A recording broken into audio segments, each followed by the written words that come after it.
I think we're a little bit beyond tokenism, but it's still these sort of like real stories and these real historical accounts of the impact that Asians have had on history in general, Asian impact in American history specifically is very limited, um, especially because my interest happens to be things having to do with change and people's movements, especially when it comes to, for example, resistance in the 60s and 70s. You don't really hear that Asians were really involved in the civil rights movement, for example, when they actually were largely involved in that. You don't hear much about the I Hotel and the high school history curriculum. You don't hear about the Third World Strike. You don't hear about solidarity with, anti-martial law organizing. A lot of that stuff is just not really present. And you still have, where do you go? You still have to go to the Asian American community events to really hear about those things, and grassroots organizers to hear about those things. Okay. Do you feel that misrepresentation of the Asian American community has a direct influence on your life? Yeah. I'm older. I'm 31. I was born in 76, and I was hitting that kind of crucial age of 9 and 10 around 1980s, 86, right? And you don't see a whole lot of Asian Americans, and if you do, you're the fucking nerd in Pretty in Pink, right? Or, it's that kind of thing. Or the kid from Goonies, or whatever. Indiana Jones and Temple of Doom. Dr. Jones, Dr. Jones. It's sort of like, and he actually wasn't Asian American in the movie, but, yeah, it messes with you. I mean, as a young person, 10, 12, 16, and you never see anything closely resembling yourself. And the fact that the people that I just said, none of them were Filipino. So if I were to identify with those Asian American images, I would think that, one, I'm Japanese or Chinese, right? Mm-hmm. And two, like, you're the nerd, or, you're the sidekick, the lovable sidekick who plays with gadgets. And, it's sort of like, what does that tell you? What kind of... I'm not saying that those things are bad. I'm sure there are people who watch that and be like, yeah, I want to be just like that guy. And that's cool. But I didn't personally find it very empowering. Whereas my white neighbors could watch TV and be like, ooh, I want to be like Jason Priestley. Or, cool, I want to be like... I don't know why I'm a Manitou, I know. But I want to be like... Come on, Vic, help me out. What's that guy's name? Which one? Not Jason Priestley, but...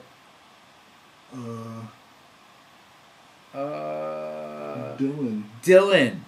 Whatever the actor's name was. Right? Those are cool people. Or I want to be Johnny Depp. Or, you know what I mean? And all these sort of like, these role models that those folks had.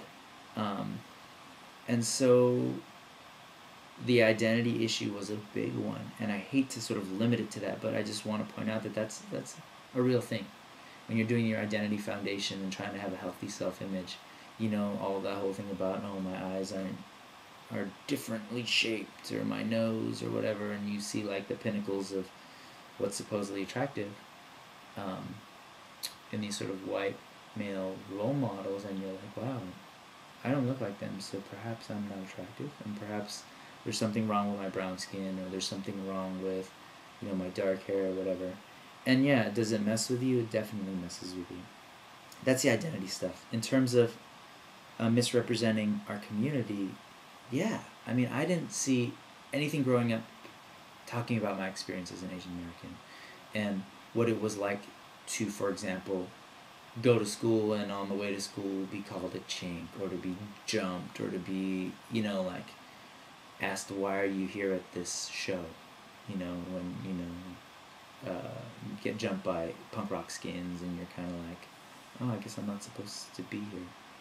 And you don't get to see those experiences, so you don't really get to think much about them. You don't get to hear stories about dealing with cultural issues, with, generation gap between you and your parents, and why my parents have to work, and my friends' parents can be home, you know, making them dinner or whatever. You know, those are completely different things. I don't think that's isolated to the Asian American community by any means. I think a lot of communities of color, a lot of working class youth, a lot of stories weren't told. It's not just Asian Americans. And does it affect you? Yeah, absolutely.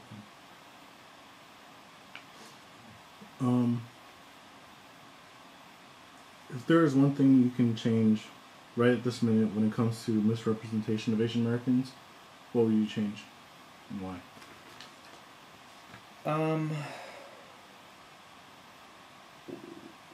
One thing? Can I do one and a half?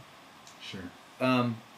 One, I would show more images of Asian Americans and make it known that we exist and that we're a part of everyday life here in this country. But two, the images that I would show would be a lot more well-rounded. The majority of our community aren't necessarily the college-bound, college-educated, professional people that you're seeing, the Asians that you're seeing on television and in the movies. It's not the reality. That's not the majority. The majority is new immigrants, working class folks, people who work several jobs, people who unfortunately don't have the time to spend with their children, who might not understand the educational system, so aren't necessarily pushing their students to go to college because they just don't understand things like the A through G's and having the right GPA and getting the right classes, getting financial aid. I mean, that's the reality of the majority of our communities, whether it's Filipinos, Chinese, Korean, Laotian, it's the same thing. The majority of us are not what you see on television.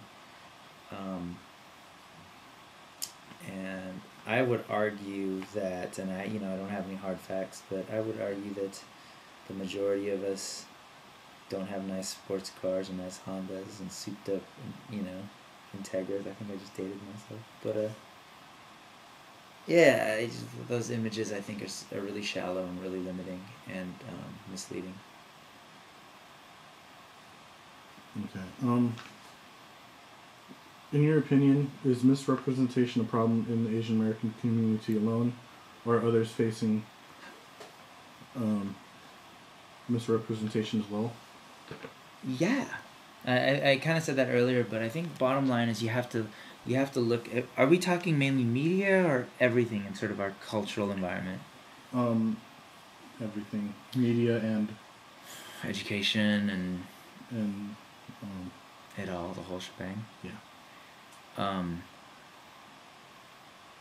You have to look at those institutions, whether it's the media, whether it's the people who are publishing textbooks, or even the university press that's writing and putting out books, and the popular press, and you've got to look at who is making the images, right? Who are the originators? And unfortunately, the reality is, under the system that we live in, it's a market-driven economy, so you got to look at who owns stuff. And the reality is, in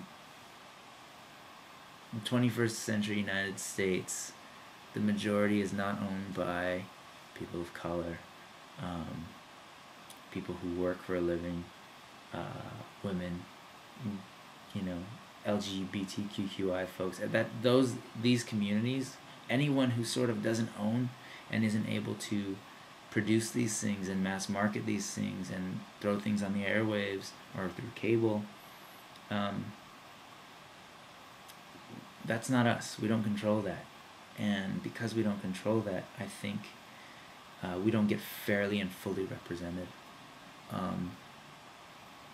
And so it's not just us. I mean, it's other quote-unquote minority groups, right? Whether it's by ethnic identity, national identity, gender, sexual identity, whatever it is. If you're not that, and I'm trying so hard not to say it, but just to be real, the owners, the people who are